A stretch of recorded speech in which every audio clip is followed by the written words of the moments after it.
Hello friends.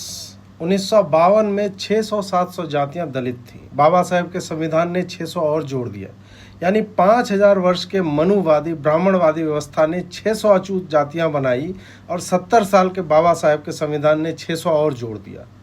तार्किक रूप से सुधीजन ये बताएं कि आरक्षण से जातियों का उत्थान हो रहा है या पतन।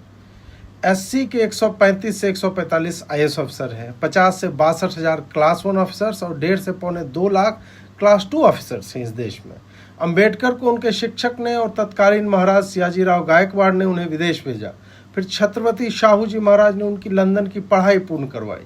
अब प्रश्न यह है कि ऊपर के आईएएस क्लास 1 और क्लास 2 के लगभग 2 लाख अफसरों में से कितनों ने अपनी ही जाति समूह के बच्चों को स्पॉन्सर किया है? मीणा समाज 1000% अधिक ओवर रिप्रेजेंटेड है अपने कैटेगरी में। जाटव का भी प्रतिनिधित्व एससी में सबसे अधिक है। यादव, कुर्मी, जाट, गुर्जर को ओबीसी में देख लीजिए। तो प्रश्न यह है कि असली आदिवासी भील आदि कहाँ है एसटी में?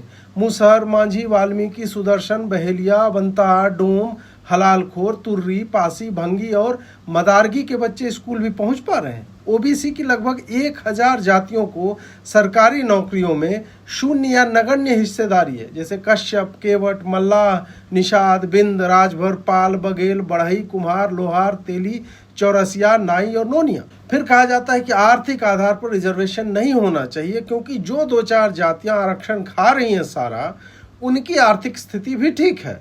पर उन्होंने स्वयं को इन जाति समूहों में राजनीतिक रूप से ब्लैकमेलिंग करके घुसा रखा है, इसलिए वो कभी भी अपनी ही जाति समूहों में आरक्षण को नीचे तक नहीं जाने देंगे।